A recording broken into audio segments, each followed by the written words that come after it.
जो तत्वदर्शी हो। इसी प्रकार हजरत मोहम्मद को उनका अल्लाह कह रहा है कि कोई और पूर्ण परमात्मा है। उसको पाने के लिए उन तत्वदर्शी संत की तलाश कर। वो प्रभु कौन है, ये जानने के लिए कृपया अवश्य सुनिए जगत गुरु तत्वदर्शी संत रामपाल जी महाराज के अमृत वचन। तो व्यास जी ने कहा, बेटा, अरे बेटा, सुखदेव, गर्भ में नाम रख दिया था उसका सुखदेव, क्योंकि माँ कह रही थी 12 वर्ष हो गए बच्चे को मेरी गर्भ में और मुझे कोई पीड़ा नहीं, कोई दुख नहीं, तो इसका नाम मैं सुखदेव रखूंगी। सुखदेव। दूसरा इसको सुखदेव भी कहते हैं, सुखदेव। वैसे सुखदेव तो ये तोते के अंडे में था पहले, उससे फिर पार्वती और शंकर जी का एक ज्ञान सुना था, उससे फिर ये तोते का शरीर छोड़कर व्यास की पत्नी के गर्भ में मानव शरीर प्राप्त किया। चलिए लंबी कथा कभी फिर सुनाएंगे। तो व्यास जी ने कहा कि बेटा सुखदेव, एक बार दर्शन दे मुझे, तेरे लिए मैं बहुत दिन से तड़प रहा था, पुत्र मोह में व्याकुल हूं मैं। तो सुखदेव ने कहा, ऋषि जी, अब मुझे ज्ञान हो गया है, अब मैं इस झंझट में पैर नहीं फंसाऊंगा। ऋषि जी, ना जाने कितनी बार आप मेरे बाप बन दिए और ना जाने कितनी बार मैं आपका बाप बन लिया। यह तो बुरी बीमारी है, इसका मेरा पीछा छूटने दे, और इसलिए मैं आपकी शक्ल भी नहीं देखूंगा, कहीं मुझे आप में मोह ना हो जा। इसलिए आगे चल रहा है, जवाब देता हुआ जा रहा है, कह रहा है, एक लेवा एक देवा दूतम और कोई किसी का पिता नहीं पूतम, ये ऋण संबंध जुड़ा एक ठाठा, अंत में सब 12 बाटा। ये सूक्ष्म वेद में परमात्मा बता रहे हैं कि ये वार्ता उनकी हो रही थी। सुखदेव ऋषि कह रहा था कि ये तो एक ऋण संबंध, परिवार आपस में जुड़े हुए हैं। आज आपको ठाठ नजर आ रहे हैं, ये बेटा है या बेटी है, ये माता है, ये पिता है, और अंत में जब मृत्यु होगी, कोई पशु बनेगा, कोई पक्षी बनेगा, कोई कहीं जन्मेगा, कोई कहीं जन्मेगा, अंत में सब 12 बाट यानी 12 रास्ते होंगे, अलग अलग हो जाओगे। तो ये ऐसी व्यवस्था है। तो कहने का भाव ये है कि यहाँ कोई लेने आया है पुत्र बन के और कोई देने आया है पिता बन के। जैसे आजकल ये विष खा रहे हैं, रिश्वत लेते हैं, अगले जन्म में वो रिश्वत देने वाला उस लेने वाले का दामाद बनेगा, लड़की भी लेगा और बहुत गुना धन भी लेगा, या ब्रह्मटी होगी तुम्हारी। तो ऐसे झंझट में अब हम पैर नहीं देंगे। बिना ज्ञान में तो ना जाने कहाँ कहाँ क्या क्या दुख हमने मोल ले लिए बेमतलब के।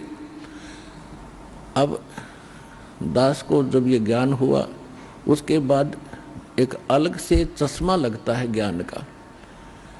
दास जूनियर इंजीनियर की नौकरी करता था, civil junior engineer in Haryana government irrigation department. एक IAS ऑफिसर डायरेक्टर लगा माइनर इरिगेशन डिपार्टमेंट का, और उसके 6 महीने रह रहे थे रिटायरमेंट के। तो उसने क्या किया, उसी समय लड़की का विवाह रख दिया। उसको मालूम था कि जितने भी अधिकारी हैं, इंजीनियर हैं, चीफ इंजीनियर हैं, ये सब आएंगे, गिफ्ट देंगे, खूब दान करेंगे। उस समय उसने 3.5 लाख रुपए सन 1989 में 3.5 लाख रुपए लड़की के विवाह पर लगाए। आज उन 3.5 लाख की गणना करें तो मेरे ख्याल में 35 लाख हों। वो रिटायर हो गया, लड़की का ब्याह कर दिया। उसके रिटायर के 6 महीने के बाद दामाद मर गया। इकलौता पुत्र था, अच्छा अफसर था अगले, क्योंकि अफसर का ब्याह अपनी बेटी ने। उसके रिटायर होने के 6 महीने के बाद उसकी मृत्यु होगी दुर्घटना में। अब वह लड़की कोई संतान नहीं। अब उसको ये महसूस हुआ कि ईब तो 3.5 लाख रुपए में ब्याही थी अगर दोबारा जाऊंगा तो 7 लाख लगेंगे। भाई इस दुख में हार्ट अटैक होगा, मर गया। ये चाट ले उस रिश्वत और पैसे ने। आगे क्या होगा? फिर पीछे तू पशुआ की जय गद्दा बैल बनाई, ये 56 भोग कहाँ मन भोरे, कित कुरडी चरने जाई। वो कहर अगला तो दिखता ही नहीं आपको, वो इस सत्संग और भगवान के विधान से आपको दिखाया जाता है। तो कहने का भाव ये है कि एक लेवा एक देवा दूतम, और कोई काहू का पिता न पूतम। ये ऋण संबंध जुड़ा एक ठाठा, अंत समय सब 12 बाटा। तो कहने का भाव यह है कि जिनको आज संतान नहीं है, इस ज्ञान से अगर वो परिचित हो जाते हैं तो निर्भय होकर और निसंकोच और विदाउट टेंशन वो अपना जीवन निर्वाह कर सकते हैं। अन्यथा जीवन नरक बना दिया जाता है उनका। कोई ना कोई इंजेक्शन लगा ही देता है। एक पुत्र तो चाहिए था, चाहे पुत्री ये हो जाती तो उनका जीना हराम कर दिया जाता है। तो इस ज्ञान से फिर ये भी संतुष्टि होगी कि भगवान जो कर रहा है वो बिल्कुल सही कर रहा है। नीरू नीमा को संतान नहीं थी और परमात्मा उनको संतान देकर उनको फिर से फंसाना नहीं चाहते थे, क्योंकि ये नीरू नीमा कौन सी आत्माएं थी? द्वापर युग में परमात्मा करुणा में नाम से आए हुए थे और उस समय उनका एक शिष्य था सुदर्शन, सुपच सुदर्शन, वो भी वाल्मीकि जाति से था। और पांडवों के अश्वमेध यज्ञ में आपने सुना होगा कि ना श्री कृष्ण से शंख बजा था, ना 33 करोड़ देवताओं से, ना किसी अन्य ऋषि महर्षि से। और सुपच नाम के सुदर्शन के भोजन करने से वो शंख बजा था। वो सुदर्शन परमेश्वर करुणामय जी का शिष्य था, इस सतनाम का उपासक था, जिस कारण से उनकी भक्ति सबसे श्रेष्ठ थी।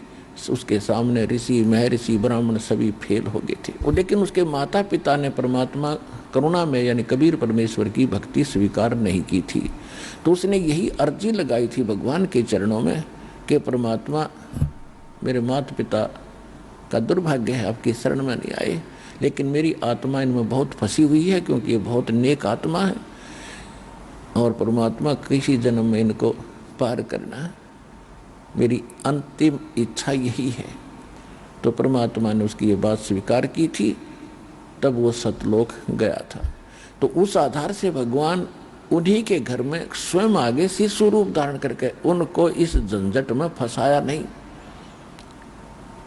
तो पुण्यात्माओं, ये तत्व ज्ञान है, आपको इस संसार में जीने के लिए भी सहारा देगा और ये सत्य है, कंप्लीट सत्य है।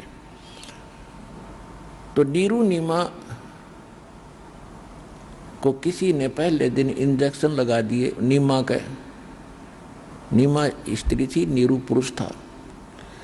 कोई रिश्तेदार आ गई, उसने कहा कि आपका कोई संतान नहीं? नहीं, कोई संतान नहीं है। एक बच्चा तो चाहिए था, भगवान ने देना, अल्लाह ने एक पुत्र तो देना ही चाहिए था। पुत्र के बिना क्या जीना है, संतान के बिना कैसे बुढ़ापा काटोगे? अब वो तो उसमें कह चलेगी, वो इंजेक्शन फिर उसके अंदर रिएक्शन कर रहा था, किसमें? नीमा में। सारी रात रोती रही, सुबह उठकर स्नान का समय हुआ, अपने पति के साथ लहर तारा तालाब पर जा रही थी। रास्ते में भगवान शिव से अर्ज कर रही थी, क्योंकि बेशक मुसलमान बन गए थे लेकिन हृदय से भगवान शिव उनसे हट नहीं रहे थे और कह रहे थे, हे भगवान, हे शंकर भगवान, क्या आपके घर में बच्चों की कमी है? आप तो महादेव हैं, सब देवों के देव हैं, आप जो चाहो कर सकते हैं। अपनी दासी को भी एक बच्चा दे दो, मेरा भी संसार में जीना ठीक हो जाएगा, संसार में मेरा साझा हो जाएगा। ये कहकर फूट फूट कर रो रही थी। नीरू ने कहा कि नीमा, हमारी 60 से ऊपर उम्र होगी है, यदि भगवान हमें देना चाहते तो दे ही देते संतान। अब हमारी कोई संतान है नहीं, बुढ़ापे में कोई उंगली पकड़ने वाला है नहीं, ऊपर से तू रो रो के आंखें और खराब कर लेगी। बता अंधी होकर घूमया करेगी। आप शांत रहो, जो परमात्मा कर रहा है उस पर अपना संतोष करो। वो इस तरह कहते कहते बात करते करते उस लहर तारा तालाब पर चले गए, जो उनकी झोंपड़ी से लगभग 4 किलोमीटर की दूरी पर था। लहर तारा तालाब। अब जो ही पहले नीमा ने स्नान किया, स्नान करके वो बाहर आ गई, फिर नीरू स्नान करने के लिए सरोवर में प्रवेश किया नीरू ने। तो तब तक सूर्य जो सुबह का अंधेरा होता है, एक बार तो बहुत अंधेरा लगता है, धीरे धीरे वो शीघ्र ही समाप्त होने लग जाता है। तो नीमा जो स्नान करके जो कपड़ा बांध कर स्नान किया था उसने, उसको दोबारा धोने के लिए जब पहुंची किनारे पर, सरोवर के किनारे पर, तो उसने क्या देखा कि कोई वस्तु एक कमल के फूल पर हिल रही है। परमात्मा ने एक अंगूठा, एक पैर को परमात्मा हिला रहे थे नवजात शिशु के रूप में कमल के फूल पर, और एक पैर को हाथ में पकड़े हुए थे। अब जो ही उसने देखा कि ये क्या चीज हल रही है, उसने सोचा कोई सर्प है। जब उसने गहराई से देखा उस थोड़े से अंधेरे से में, तो क्या दिखा कि तो बालक है। तब उसने अपने पति से कहा कि देखियो जी बालक कमल के फूल पर बच्चा है, डूबेगा, पकड़ियो इसको, उठाइयो। अब नीरू नहा रहा था, ऐसे ऐसे करके गोते लगा रहा था, और वो उधर ध्यान ना देकर ये कह रहा था कि नीमा तू मेंटल होली, इन बच्चों के फिराक में तू पागल होगी। अब जल में भी तुझे बालक नजर आने लगे, मान मेरी बात, तू मत ज्यादा टेंशन ले। तो उसने फिर कसक के साथ कहा जी देखो सचमुच। जिधर वो दृष्टि संकेत कर रही थी उधर उसने देखा कि सचमुच कमल के फूल पर एक नवजात बालक दिखाई दे रहा। नौजों का तो उसने तुरंत उसको उठा लिया, बच्चे को, और कमल के फूल समेत अपनी पत्नी को थमा दिया। अब पुण्यात्माओं, आज आपको पता लग गया कि कबीर इज गॉड है, और जिसके लिए हम भटक रहे हैं, और वो भगवान हमारे सामने हो, छूना तो दूर की बात है, दूर से भी दर्शन हो जा, गदगद आत्मा हो जा, आंखों से आंसू बहने लग जा प्रेम में। और जिस पुण्यात्मा ने उस मालिक को सीने से लगाया, बालक की तरह मुंह चूमया, प्यार किया, उसको कैसा आनंद आया होगा, शब्दों में वर्णन नहीं किया जा सकता। जिसके नाम लेने से रोंग रोंग खड़े हो जाते उस परम पिता के, और वो सीने से लगाकर उसको पुत्रवत प्यार कर रही थी। अब उसको कितना आनंद था। उधर से नीरू स्नान करके बाहर आया, बाहर आके वो इतनी मस्त थी उस बालक के प्यार करने में, जैसे अरसों शुक्र मना रही थी शंकर भगवान के। अपने आत्माओं, या बिजली अब तक न्यू गिर रही थी, करे था कबीर भगवान, और श्रेय मिला था इन रामकृष्ण शंकर विष्णु को। कहते हैं जगत का पेखना पेखा, धनी का नाम ना लेखा। जो सब कुछ कर रहा है उसका जिक्र भी नहीं था, और वो सोच रही थी आज मेरे शंकर भगवान ने मेरे को बालक दे दिया, और वो धनी आ रहा, देने वाला खुद आ रहा था, उसको ज्ञान नहीं। तो ये कहते हैं जगत का पेखना पेखा, उसने ये कर दिया, उसने ये कर दिया, फलाने ने ये कर दिया, जो कर रहा है उसका नाम न निशान। कहते धनी का नाम ना लेखा, गरीबदास जी कह रहे हैं। तो नीरू को फिर समस्या ये आई कि पहले तो हम हिंदू से मुसलमान बनाए, और आज इस बालक को हम लेकर जाएंगे तो जनता पूछेगी कि किसका बच्चा, तुम किसका उठा लाए, तुम्हारे हवस थी बच्चे की, तुम पता नहीं किसका उठा कर लाए हो, बताओ कहाँ से लाए।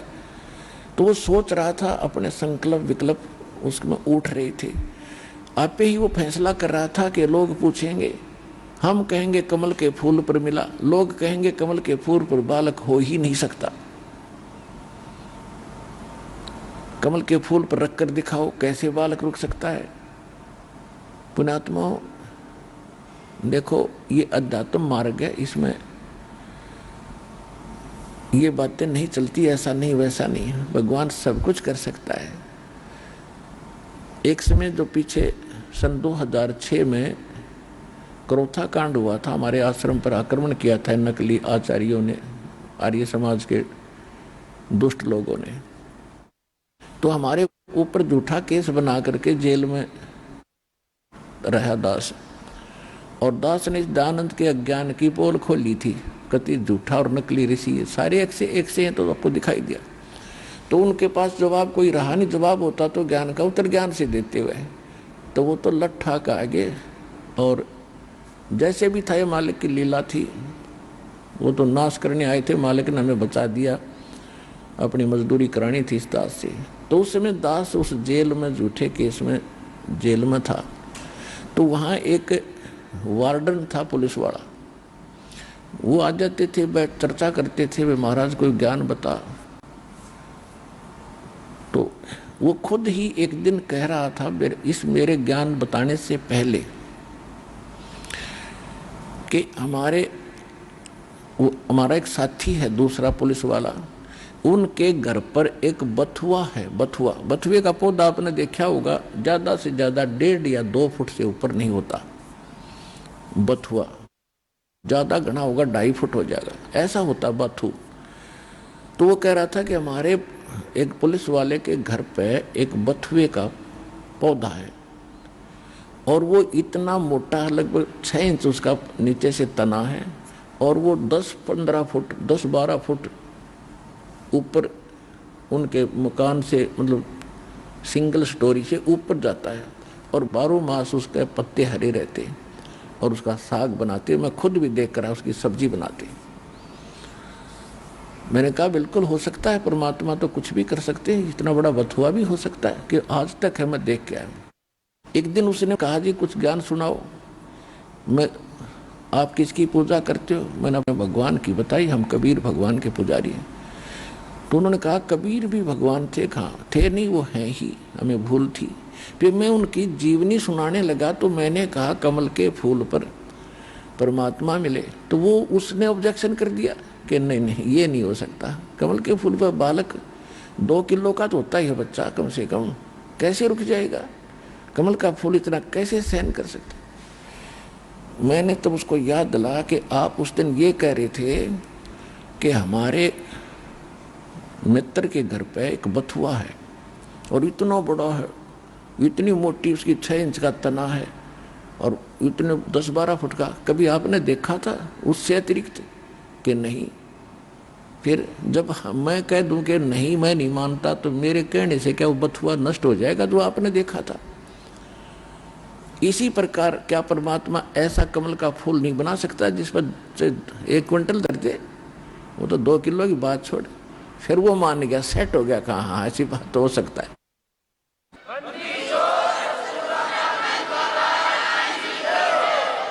तो पुण्यात्माओं, तो ये पॉसिबल और इम्पॉसिबल के चक्कर में ना पड़ना, क्योंकि ज्ञान सही मिल रहा है आपको, जो बताया जा रहा है सारा सत्य है। तो इस प्रकार उसके मन में ये धारणा थी, उस नीरू के मन में, कि जनता पूछेगी और हम कहेंगे कमल के फूल पर, कोई नहीं मानेगा, हमसे बच्चा भी छीना जाएगा और हमें मार पीट के नगर से भी निकालेंगे। तो पहले तो हम हिंदू से मुसलमान बने, हिंदू हमारे साथी नहीं, मुसलमानों में इतना हमारा कोई मेल जोल नहीं, क्योंकि कोई रिश्तेदारी बनी नहीं, कोई बालक नहीं, तो हमारा साथी कोई नहीं। ये सोचकर वो अपनी पत्नी से कहता है कि इसको यहाँ रख दो, बच्चे को, इसी में अपना हित है। उसने सारा अपने जो मन की कल्पना थी सारी बता दी। लेकिन नीमा कहने लगी मैं इस बच्चे को छोड़ नहीं सकती, चाहे मुझे देश निकाला मिलो या मुझे कोई मार दो, बेशक जानते बालक नहीं छोड़ूंगी। मुझे ना जाने इस बच्चे ने मेरे ऊपर के जादू कर दिया, मैं इसके मोह में फंस गई, मेरा बालक मुझे सीने से बैठाने को दिल नहीं कर रहा। तो नीरू ने पहली बार अपनी पत्नी की तरफ हाथ किया था कि तू जिद्दी बन गई, हठी बन गई, मैंने तेरी सारी मनोकामना पूर्ण की, जो तू कहती मैं सब करता रहा, क्योंकि इस दृष्टिकोण से कि इसके संतान नहीं है और कहीं ये उसका अभाव महसूस करके दुखी ना हो जाए, इसलिए तेरी सारी बात मानता रहा। तू इतनी हठी होगी, आज कुछ भी आगा पीछा नहीं देख रही है। तो उसने ऐसे थप्पड़ किया ही था, तभी परमात्मा बोले उस नीमा की गोदी में कि नीरू चिंता मत कर, मैं तुम्हारे लिए आया हूँ, तुम्हें कोई आपत्ति नहीं आएगी, मुझे घर ले चलो। फिर वो नीरू डर गया कि ये कोई फरिश्ता है। बालक बोला कर ऐसे ऐसे कौन बोलता है। चुप करके चद्दर उठा के साथ साथ आगे आगे चल पड़ा। और ज्यों ही घर लेकर आए, बच्चा इतना सुंदर था कि शायद पृथ्वी पर कोई बालक ऐसा सुंदर नहीं था। उसको देखकर गांव पूरे काशी शहर में हलचल मच गई। औरतें गीत गाती हुई आमे झुंड के झुंड बनाकर और बच्चे को देखने आई। वहां के वीर सिंह बघेल राजा भी उसको देखने आया। सब देखने आए, कितना सुंदर बालक नीरू नीमा को मिला है, इतना सुंदर बालक। कोई कहे ये आम बालक नहीं, ये तो ब्रह्मा है, कोई विष्णु कहे, कोई शिव कहे, कोई देव कहे, कोई महादेव कहे, उनका अवतार है, कोई गण है किसी का। तो पुण्यात्मा उसके बाद परमात्मा धीरे धीरे बालक रूप में नीरू के घर पलने लगे। अब 25 दिन के बच्चे हो गए। उस दिन से 25 दिन तक उन्होंने कुछ नहीं आहार किया,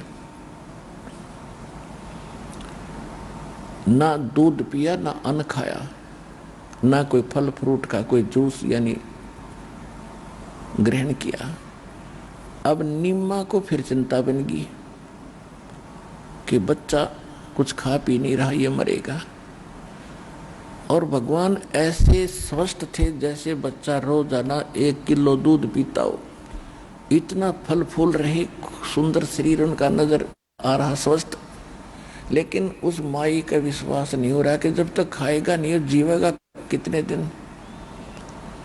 25वें दिन उसने अंतिम फैसला कर लिया, यूं मरेगा और साथ मैं मरूंगी, अब जिया नहीं जाएगा।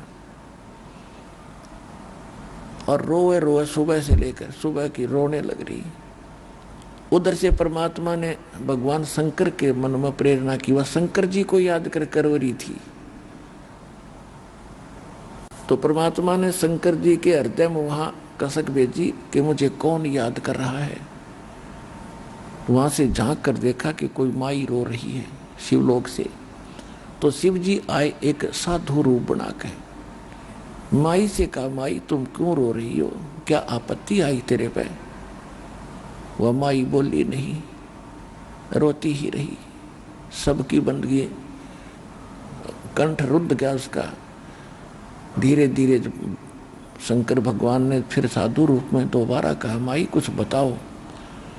रोते रोते कहने लगी, महाराज मत सुनो मेरे दुखड़े को, आप भी दुखी हो जाओगे।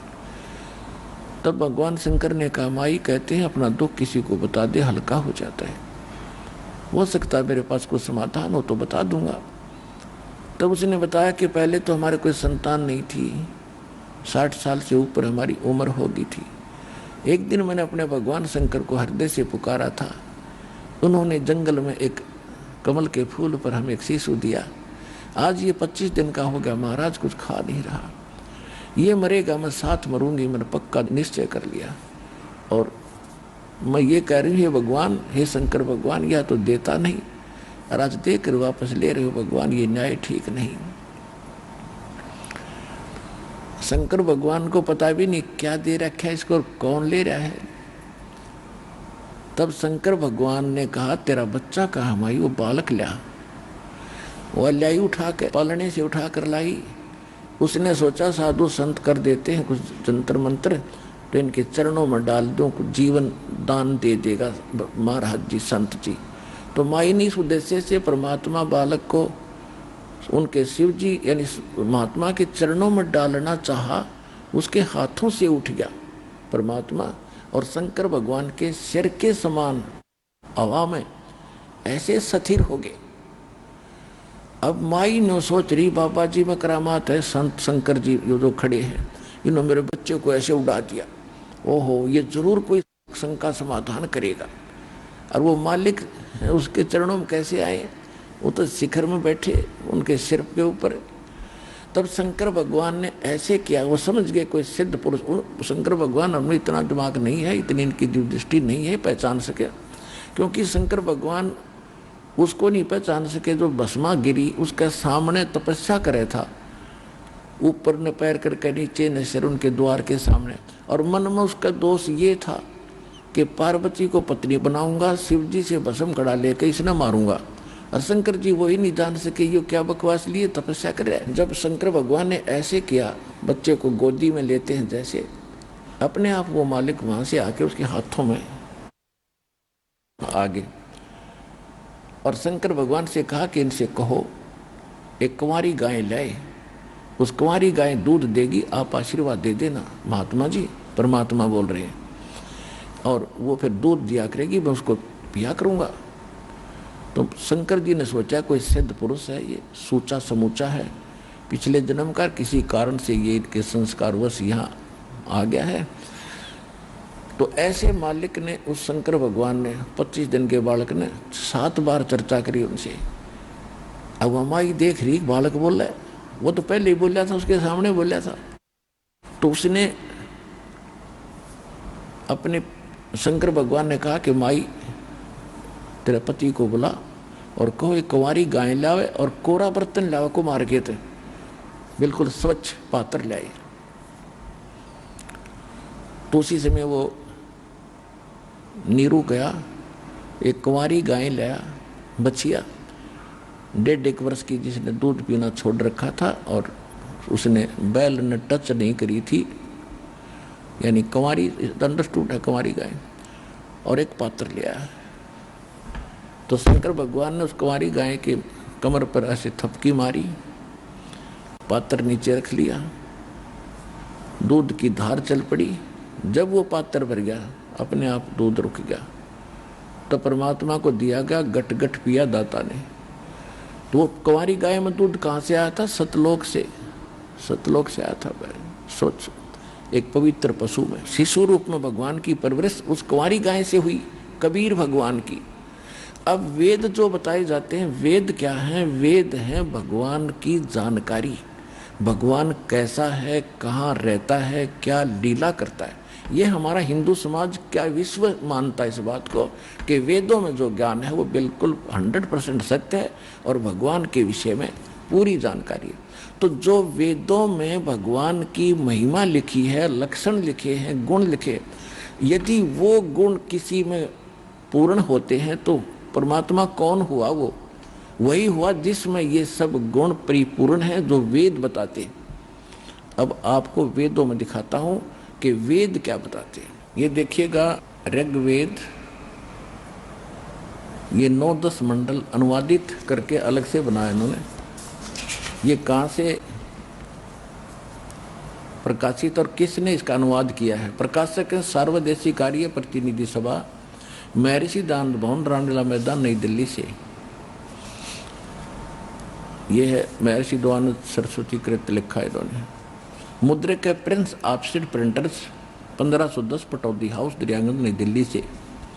ये यहाँ से। और एक विशेष खुशी की बात ये है कि इसके अनुवादक जो हैं,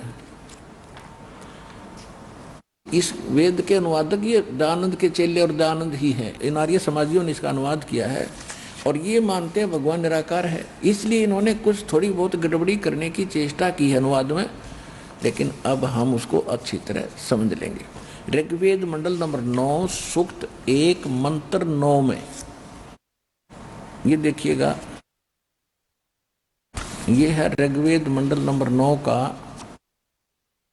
मंडलम, और ये प्रथम मंत्र और प्रथम ही सूक्त है। ये इसमें देखेगा, ये सोम माने क्या लिखा है? परमात्मा, यानी परमात्मा की महिमा चली आ रही है। सोम माने परमात्मा है। यहां देखिएगा, ऋग्वेद मंडल नंबर 9, सूक्त 1, मंत्र 2 में, हे परमात्मन, यानी परमात्मा की महिमा चल रही है। मंत्र नंबर 3 में, हे परमात्मन, यानी परमात्मा की महिमा चल रही है। ये 3 में, 4 में भी हे परमात्मन, और ये 5 मंत्र में हे परमात्मन, और यही ऋग्वेद मंडल नंबर 9, सूक्त 1, मंत्र 6 में हे परमात्मन। अब इनका 7 में गड़बड़ी होगी, इनका याद आ गया, रत तरह की इन्होंने पुरुष लिखना शुरू कर दिया, परमात्मा छोड़ दिया। उस पुरुष को ज्ञान यज्ञ में भली प्रकार फलाना दगड़ा ग्रहण करती है। अच्छा, 8वें भी फिर इन्होंने पुरुष कर दिया। उस पुरुष को, यह परमात्मा की महिमा है, उस परमात्मा को ऋग्वेद मंडल नंबर 9 सूक्त 1 मंत्र 8 में उस पुरुष को उग्र गतियां प्रेरणा करती हैं। यानी उस परमात्मा को जब ऐसी परिस्थिति हो जाती है, वो प्रेरणा होती है और भासमान शरीर को यानी तेजोमय शरीर को वह पुरुष, वह परमात्मा प्राप्त होता है। जैसे गीता अध्याय नंबर 4 के श्लोक 7 में स्पष्ट किया है कि यदा यदा ही धर्म से ग्लानि भवति भारत, उस मत वो कहता है कि मैं अपने अंश अवतार भेजता हूँ, आत्मा नाम सृजा नाम, वो कहता है अपनी आत्माओं को भेजता हूँ, अंश अवतारों को। और ये परमात्मा खुद कह रहे हैं, ये वेद बता रहे हैं कि वो परमात्मा स्वयं आता है। एक जब उसको यहाँ की परिस्थितियाँ प्रेरणा करती हैं, उग्र स्थितियाँ, यहाँ हाहाकार मच जाता है, तब परमात्मा सच्चा ज्ञान, सच्ची भक्ति, सच्चा विधान और शांति स्थापित करने के लिए ज्ञान से वो स्वयं यहाँ उत्पन्न होते हैं, ज्ञान से शांति स्थापित करने के लिए, यथार्थ भक्ति देने के लिए।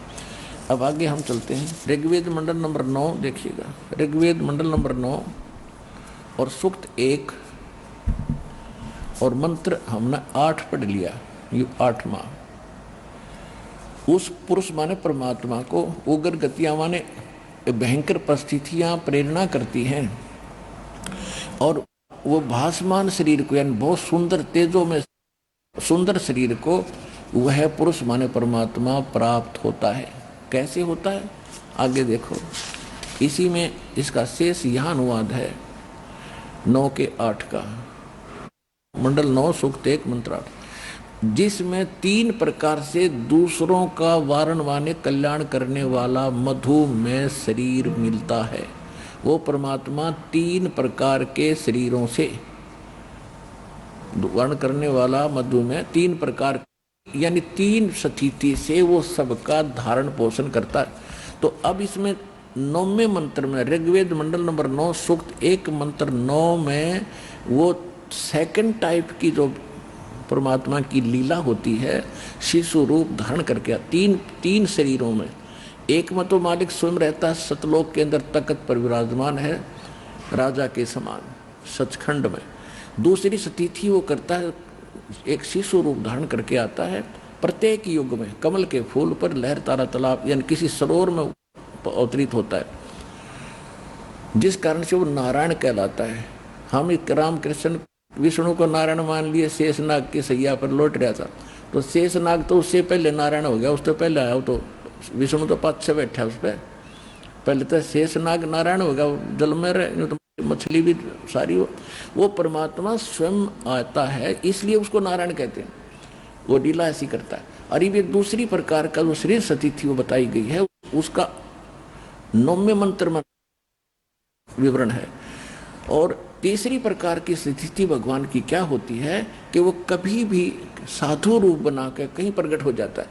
जैसे आदरणीय धर्मदास साहिब जी को मिले परमात्मा एक साधु रूप में, जिंदा महात्मा के रूप में, आदरणीय मुल्कदास जी को मिले, आदरणीय दादू साहिब जी को मिले, आदरणीय नानक साहिब जी को मिले, आदरणीय गरीबदास साहिब जी को मिले, गांव छुरानी जिला दर्जन हरियाणा वाले को, आदरणीय गीसा दास साहिब जी को मिले, गांव खेखड़ा जिला बागपत हो गया, पहले मेरठ था, और उत्तर प्रदेश वाले को। तो ऐसी तीसरी स्थिति ये है उनके हमारे केयर टेकरण की। और दूसरी स्थिति का विवरण अब चल रहा है, जो नवजात शिशु रूप धारण करके वो आते हैं। ये देखिए ऋग्वेद मंडल 9 सूक्त 1 का मंत्र 8 भी स्पष्ट कर रहा है कि वो परमात्मा जो शरीर, यह देखिएगा ये यहां से चल रहा है, ये 8वां मंत्र, उस पुरुष को उग्र गतियां प्रेरणा करती हैं और वो परमात्मा भासमान शरीर को वह पुरुष यानी परमात्मा प्राप्त होता है।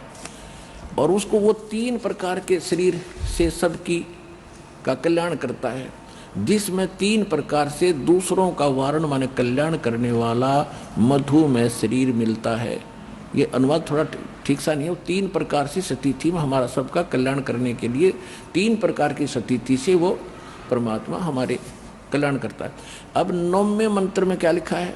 ऋग्वेद मंडल नंबर 9 सूक्त 1 मंत्र 9 में अभी इमम अधन्या उत्सन्नति धेनव शिशुम, ये शिशु रूप है, शिशु लिखा अक्सर, और सोम इंद्राय पातवे। इसका अर्थ इन्होंने क्या कि उस सोम को, अब यहाँ इन्होंने अड़ंगा डाल दिया, सोम स्वभाव वाले श्रद्धालु पुरुष को। यहाँ देखिए प्रथम मंत्र में यहाँ पर सोम माने परमात्मा कर रहे हैं, देखो सोम माने, ये देखो इस 9 मंडल के सोम माने परमात्मा। तो यहाँ परमात्मा क्यों ना लिख दिया? शर्म आ गई ने, हाँ शर्म आ गई, बेइज्जती हो जाएगी, थारी साची लिख दी है। ये देखो ऋग्वेद मंडल नंबर 9 सूक्त 1, हम फिर वहीं आ गए। उस सोम माने अमर पुरुष को, उस अमर पुरुष को, शिशुम जो शिशु रूप धारण करके प्रकट होता है, अभी अधन्या, इन्होंने देखो अभी माने सब प्रकार से, यानी पूर्ण रूपेण, अधन्या माने इन्होंने अहिंसन्य कर दिया, धेनो माने गौवे, अधन्या माने होती है बिना धनाई, यानी अभी अधन्या का अर्थ होता है जिसको सांड ने बैल ने टच ही ना किया हो, यानी कंवारी, अभी अधन्या। हमारे यहाँ गौ के बारे में क्या कहा जाता था कि ये बिना धनाई है, बिना धनाई, अधन्या यानी अधन्या माने बिना धनाई, यानी बैल ने सांड ने इसको टच नहीं किया है। और अभी अधन्या कंवारी, इसका अर्थ ये बनता कंवारी, धेनो माने गौवे। ये देखो फिर देखो, उस सोम माने अमर पुरुष को जो शिशुम शिशु रूप धारण करके प्रकट होता है, इसका अर्थ ये बनता है, इन्होंने लिखा है उस सोम स्वभाव वाले श्रद्धालु को शिशुम, शिशुम का लिख दिया कुमार अवस्था में ही, अभी अधन्या सब प्रकार से अहिंसनीय धेनव गौवें तृप्त करती हैं। इनके भी अनुवाद से स्पष्ट हो रहा है कि इन्होंने तो श्रद्धालु पुरुष लिख दिया, अमर पुरुष को जो शिशु रूप धारण करके आप प्रकट होता है, उसकी परवरिश की लीला कंवारी गायों से होती है, ये वेद प्रमाणित करते हैं। इति सिद्धम।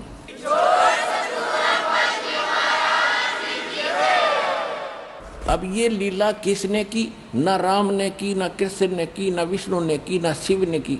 इतिहास देख लो पिछला। और हमारे भगवान का इतिहास आज से 600 वर्ष पहले कबीर सागर में लिखा हुआ है, उनकी लीला। उन्होंने ये लीला की, ये कबीर सागर से प्रमाणित होगा। जब इसमें लिखा है तो 600 वर्ष पहले उन्होंने किया है और वेद वही बता रहे हैं। और जिन महापुरुषों को परमात्मा सचखंड देकर गए उन्हें छोड़ा, उनमें से गरीबदास जी कहते हैं, अन ब्यावर को दूहत है दूध दिया तत्काल, और पीवे बालक ब्रह्म गति तात शिव भय दयाल। अब कबीर सागर दिखाता हूं, आप देखिएगा। ये कबीर सागर है, संपूर्ण 11 भाग, खेमरा श्री कृष्णदास प्रकाशन मुंबई। ये कबीर सागर संपूर्ण 11 भाग। और इसके कौन है प्रकाशक, ये दिखाता हूं। ये है कबीर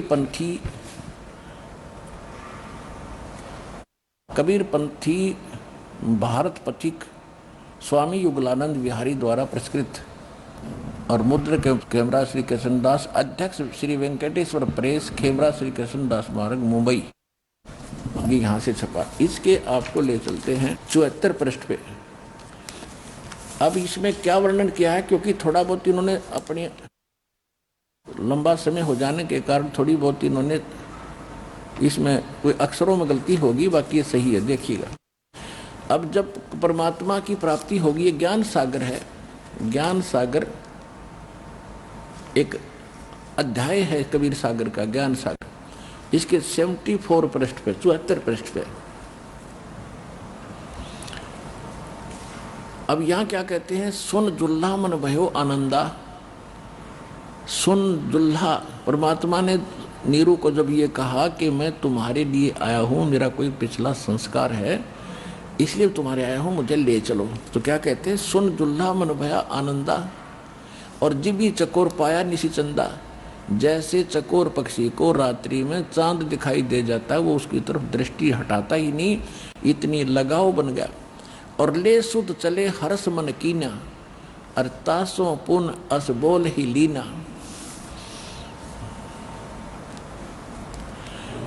अब सुत काशी को ले चले लोग देखण ता आव।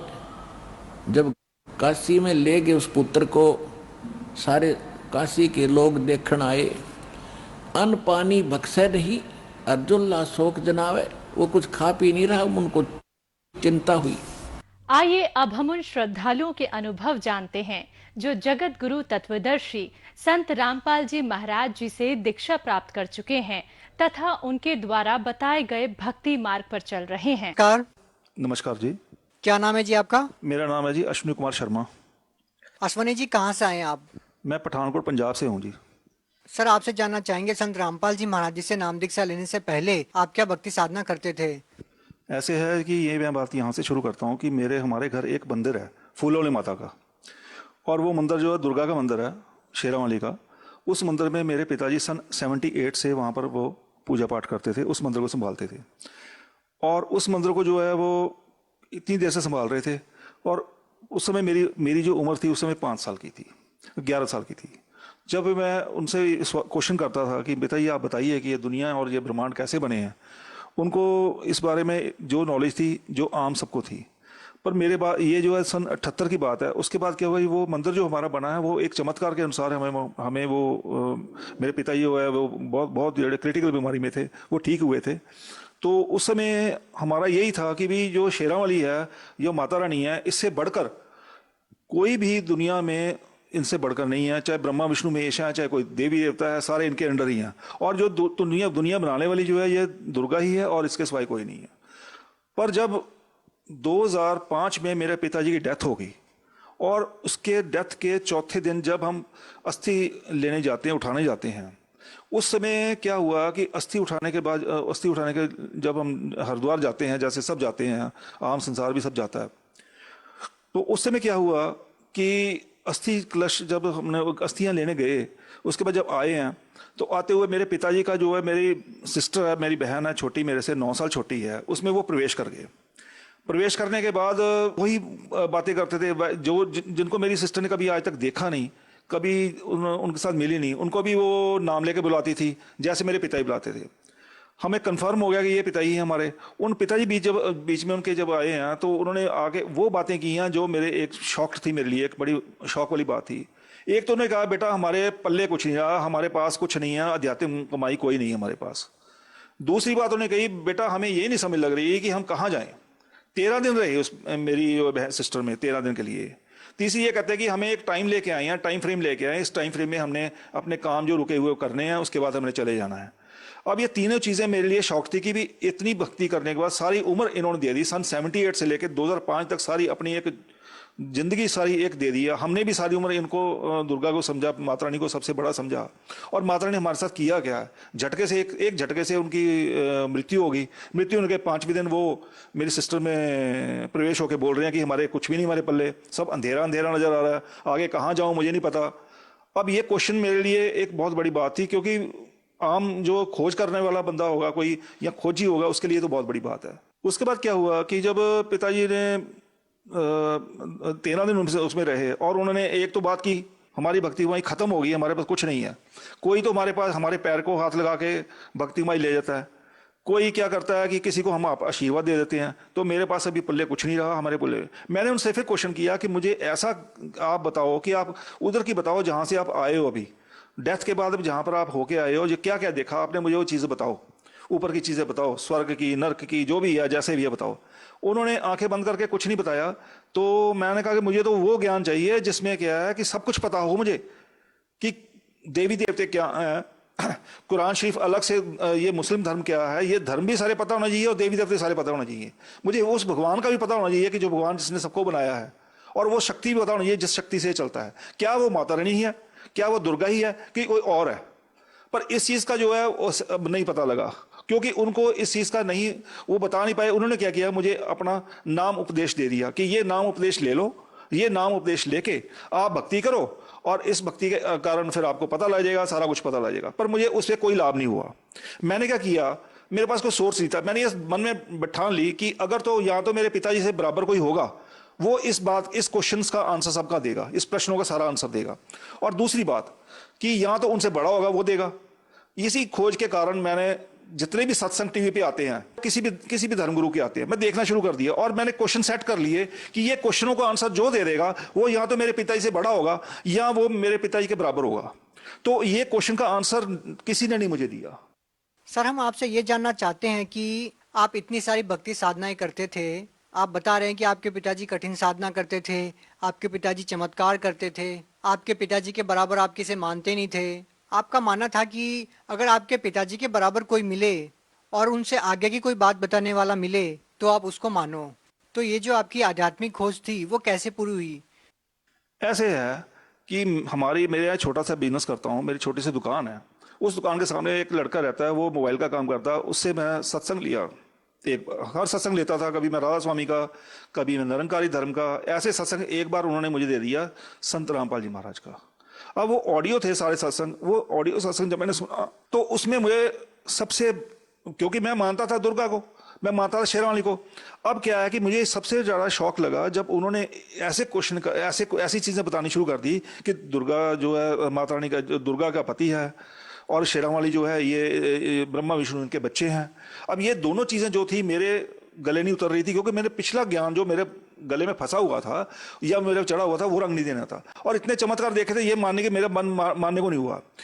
फिर मैंने इस बात के ऊपर पूरी खोज करनी शुरू की। मैं इनका सारा ज्ञान देखूंगा और इनसे जाकर बात करूंगा कि आप देवी देवताओं की इनकी क्यों बुराई करते हैं, ऐसे क्यों उनको बोलते हैं कि ये ब्रह्मा विष्णु महेश है, इनका जन्म मृत्यु होती है, दुर्गा जो है इनकी माता है, काल इनका पति है, ऐसी बातें ये करते हैं, ये क्यों करते हैं। इनसे सिर्फ मैंने एक क्वेश्चनिंग करने के लिए तैयारी करने लगा कि मैं इनके सत्संग देखने के बाद वो सारी चीज़ें इकट्ठी करूंगा और इनके पास जाके इनसे बात करूंगा। हुआ क्या, इसी दौरान जब 2005 में पिता चल गए, 2011 मेरी माता ही चले गए, और उसके बाद जब 2013 में वही सत्संग मिला ना, 7 महीने लगातार 14 घंटे पढ़ाई करके संत रामपाल जी महाराज के जो सत्संग थे उनको मैंने सुनता था और लिखता था। लिखने के बाद वो जो पेज बताते थे कि ये गीता का यहाँ से ये श्लोक नंबर ये है, जो वेद में लिखा है, वेद में ऋग्वेद में यहाँ पर ये लिखा है, कुरान शरीफ में ये लिखा है, या बाइबल में यहाँ लिखा है, तो वो सारे छानबीन शुरू कर दी मैंने और बुक्स मंगानी शुरू कर दी। जहां जहां से मुझे सोर्स मिला मैंने सारा चेक किया इनका। तो क्या हुआ, 7 महीने 14 घंटे पढ़ाई करने का ये नतीजा हुआ मेरा।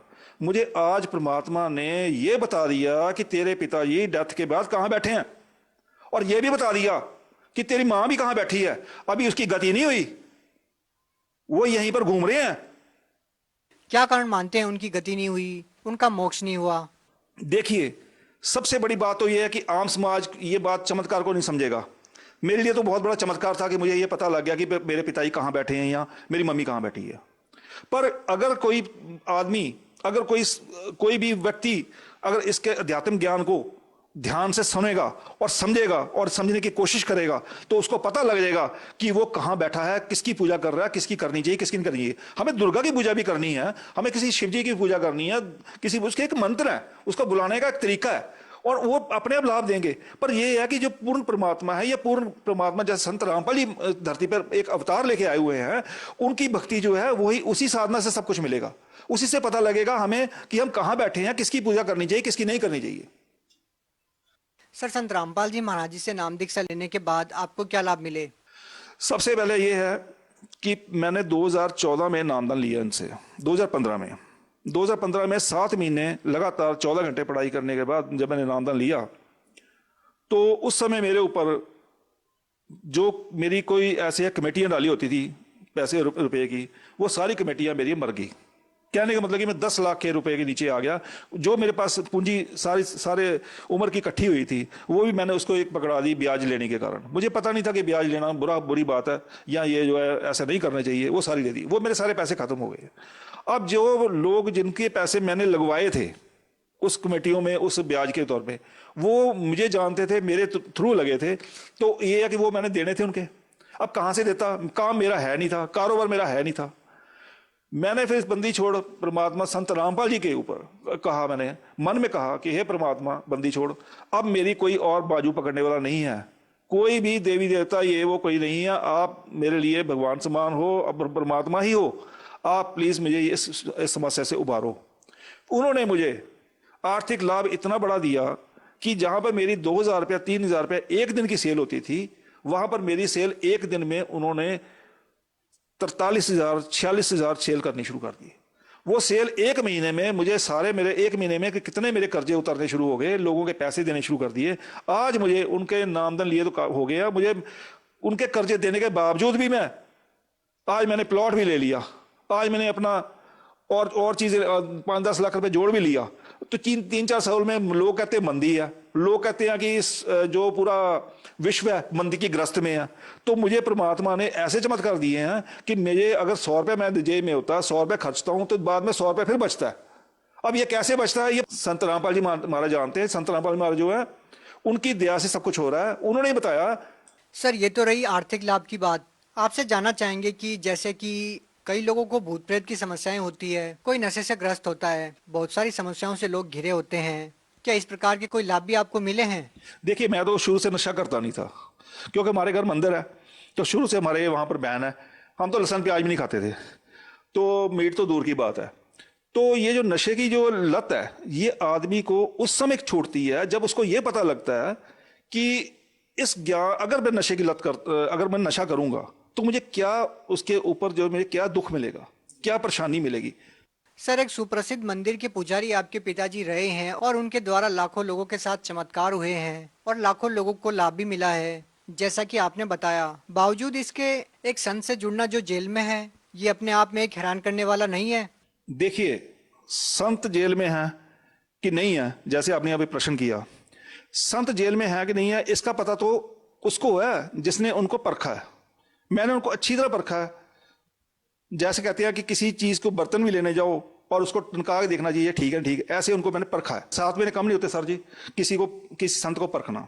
संत रामपाल जी महाराज को उनके ज्ञान के अनुसार इतना परखा मैंने कि कोई मेरे से ऐसी गलती ना हो जाए कि कहीं मैं यहां से उठ के वहां बैठ जाऊं, वहां पर भी कुछ ना हो।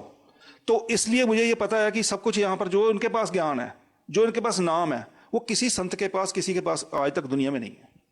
सर आपने नाम और ज्ञान की बात की, लेकिन उसके बावजूद आपने बताया कि मेरे को ये चमत्कार हुआ और लोग भी चमत्कार ही चाहते हैं। और आपने बताया कि आपके पिताजी चमत्कार करते थे और जिस मंदिर के पुजारी आपके पिताजी रहे हैं और उस मंदिर के द्वारा भी चमत्कार हुए हैं, तो लोग तो चमत्कार को ही मानते हैं ना। तो फिर संत रामपाल जी महाराज जी से नाम दीक्षा क्यों लेंगे? देखिए, ऐसे दोनों चमत्कार में फर्क है। एक चमत्कार मेरे पिताजी जो करते थे, या बाकी जो झाड़ फूक करते हैं, कोई भभूति देता है, कोई कुछ काम करता है, ये करता है, वो चमत्कार में और इनके चमत्कार में फर्क है। फर्क ये है कि वो किसी संत ने किसी को, अभी हम क्या है, हम पेशी भी जाते हैं, अपने पिता समान जो संत रामपाल जी महाराज है उनकी पेशी भी जाते हैं, और उनकी पेशी में जाने के बाद जो अधरंग वाला पेशेंट है वो ठीक हो रहा है, जो टीबी का पेशेंट है वो ठीक हो रहा है। 1 तारीख में पेशी पे जाने के बाद सब ठीक हो रहे हैं। लाभ तो जैसे कि आपने बताया था कि जो मंदिर बनाया था आपके घर में, वहां पर लोग जाते थे, उनको भी लाभ मिल जाते थे? हाँ जी, वहां पर मिलते थे, पर टेम्पररी फेस के ऊपर है ना। वो टेम्पररी फेस क्या है कि कोई आया, उसको फर्क पड़ गया, हाथ लगाया, उन्होंने कुछ दिया, ठीक हो गया थोड़ा सा। अब घर जाने के बाद 2 महीने बाद फिर वही हाल हो गया। पर यहाँ पर तो किसी का होता ही नहीं है, एक बार ठीक हो गया तो बस वो ठीक ही ठीक है, उसके बाद कोई परेशानी नहीं होती उसको। ये फर्क है इनमें, ये फर्क है कि ये टेम्पररी फेस के ऊपर, ये परमानेंट तरीके के ऊपर ठीक करते हैं। तो बाकी जो संत या बाकी हैं उनके पास टेम्पररी फेस के ऊपर होता है। सर हमने पहले भी ऐसे बहुत से लोगों का इंटरव्यू लिया है जो पहले से सिद्धियां जानते थे, बहुत सारे चमत्कार वो कर देते थे, लेकिन वो आज संत रामपाल जी महाराज जी की शरण में है। उनका कहना ये है, औरों को तो वो लाभ दे देते थे, लेकिन वो अपने परिवार वालों को लाभ नहीं दे पाते थे और वो खुद ज्यादा बीमार हो जाते थे। इसका क्या कारण मानते हैं आप? ऐसे है कि परमात्मा बंदी छोड़ संत रामपाल जी महाराज का ज्ञान कहता है कि अगर आप किसी को लाभ पहुंचाते हो तो उसकी जो अपनी भक्ति कमाई है वो हमें काट के उसको देनी पड़ती है। तो क्या यहाँ पे ये सवाल बनता है कि संत रामपाल जी महाराज ने अपने शिष्यों को लाभ देकर खुद जेल में गए हैं और खुद कहीं ना कहीं कष्ट उठा रहे हैं? अगर आपने जेल की बात की है तो जेल में जाने का परमात्मा जो है, हम नहीं मानते कि वो जेल में है। वो एक लीला कर रहे हैं, क्योंकि उनको ये नहीं समझ रहे लोग कि जो संत हैं और एक आम आदमी है, एक पुरुष में और एक संत में और परमात्मा में क्या फर्क है। जब लोगों को ये पता लगता है कि परमात्मा में क्या फर्क है, तो वो समझ जाएंगे कि भी संत रामपाल जी जेल में नहीं है, क्योंकि हम कभी भी चाहते हैं तो हमें वो मिलते हैं। संत रामपाल जी महाराज जी के अनुयायी कहते हैं कि जब संत रामपाल जी महाराज जी चाहेंगे तब वो जेल से बाहर आ जाएंगे। इतनी आस्था के साथ, इतने विश्वास के साथ वो ये बात कैसे कह सकते हैं?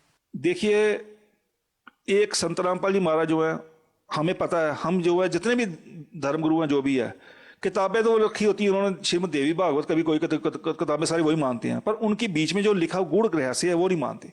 परमात्मा कुछ भी कर सकता है, परमात्मा संत के रूप में आता है या परमात्मा जिंदा महात्मा के रूप में आता है। जिंदा महात्मा की एक अपना अवतरण लेके ऊपर से सीधे आते हैं, परमात्मा किसी जिंदा महात्मा या साधु के रूप धारण करके आते हैं। संत रामपाल जी महाराज किस धर्म को श्रेष्ठ मानते हैं? संत रामपाल जी का नारा है, जो हमने उनका नारा लेके हम चल रहे हैं, हम उनका जो उद्देश्य है, जीव हमारी जाति है, मानव धर्म हमारा, हिंदू सिख मुस्लिम ईसाई धर्म नहीं को न्यारा।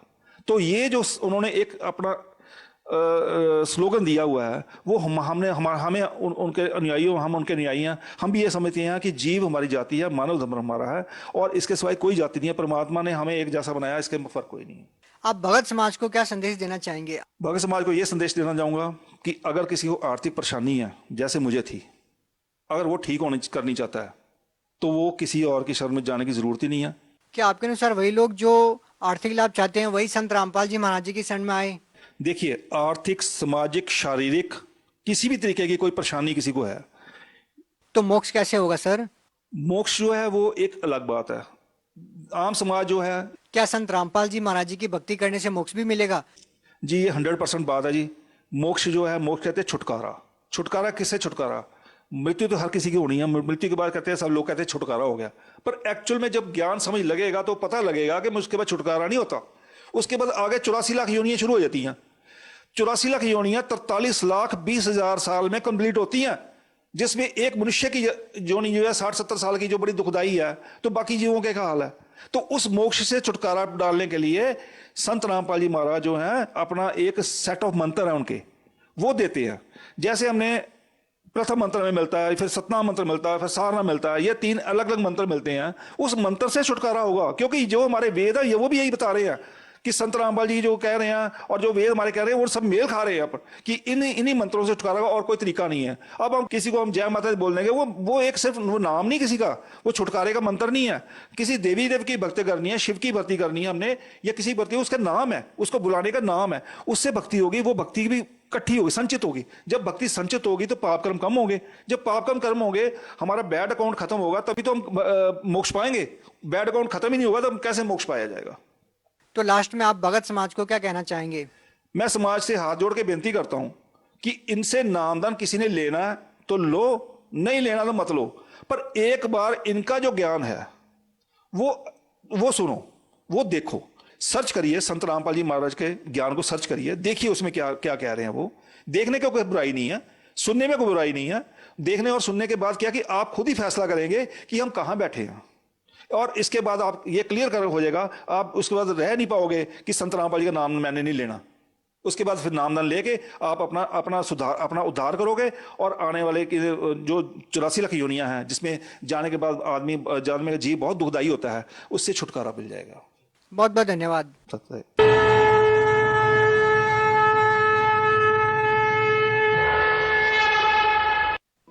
आप सुन रहे थे जगत गुरु तत्वदर्शी संत रामपाल जी महाराज के मंगल प्रवचन। अधिक जानकारी के लिए संपर्क करें 8222-880-541, 8222-880-542, 8222-880-5